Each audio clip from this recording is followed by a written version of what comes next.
Sanibona.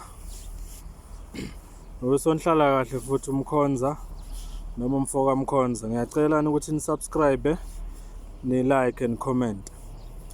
Kule video ngifisa ukukhuluma nje kafishane. Ngana indaba esijwayele ukuthi sibone emamoli noma emicimbini indoda iguqa phansi phambi kowesifazane ibese imcela ukufaka iring.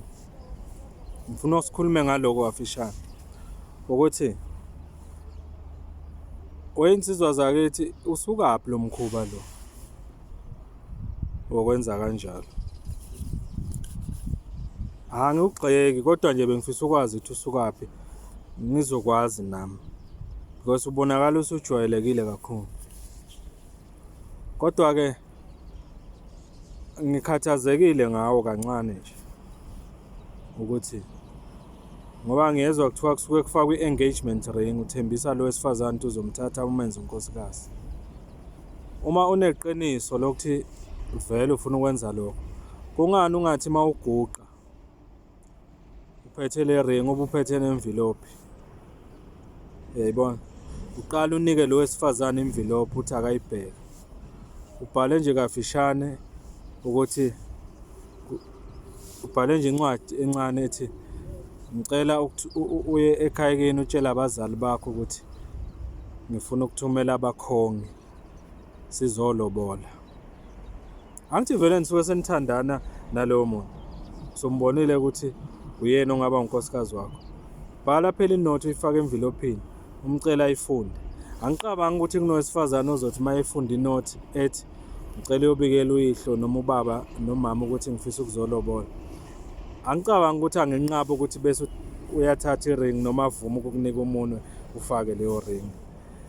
Lokho futhi ngicabanga ukuthi yiko kuzohlonipheka kakhulu nokuzokwenza umuntu wesifazane ahlonipheke kakhulu kunokuthi afakwe nje iring kuphela kodwa kungekho message eyakubazali baleyo mntwana. Nakini bosisi ngithake ngimxwayise nje ukuthi indaba ye-engagement ningayithathi kancane. Kungenzeka ujabulele wena ukuthi ufakwe iring kushaywe izandla kanti kwehliswa wena isithunzi. Yayibona? Nani madoda sikuyekeni ukuthi sehlise abantu besifazane isithunzi ngaleyo ndlela. I-ring ayihambe ne-message. I-message eyakubazali baleyo muntu wesifazane umfaka iring.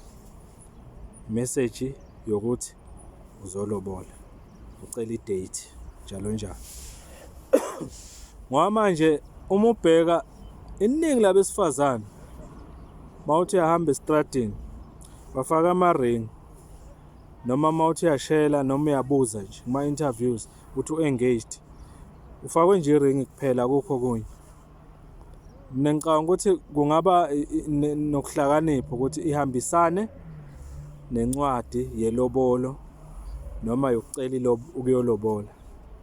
So yiloko bengithi nje angikudlulisa ukuthi asingahlisani isithunzi noma sibonisa ukungahloniphi abazali noma ukungahloniphi imindeni yalo wesifazane noma wena wesifazane ungavumi ukuthi wehliswe isithunzi ngaleyo ndlela noma kwehliswe futhi isithunzi sabazali bakho ngaleyo ndlela. Angicabangi ukuthi kunomuntu wesifazane ongafuni ukulotsholwa. Angicabangi. Yabona othi akathanda ukulotsholwa noma akathanda ukuthathwa enziwe unkosikazi, kukhona into ethile emenza ukuthi asho njalo, hayi ngoba engafuni. Kunesizathu esithile esibuhlungu futhi esimenze wazi wafika kuloko. Kodwa nje ngokwemvelo umuntu wesifazane uyafuna ukuthi alotsholwe, athathwe enziwe unkosikazi. So insizwa zakithi uma kuwukuthi awukho ready ukulobola, musu ukufaka umuntu wesifazane iring. Mfake i-engagement ring uma so-ready ukuthi izohamba nemvilophi eyakubazali ecela ukuthi uyalobola. Yilokho nje, akukho okuningi bafethu. Asibahloniphe abantu besifazane, sibanike isithunzi esibafanele.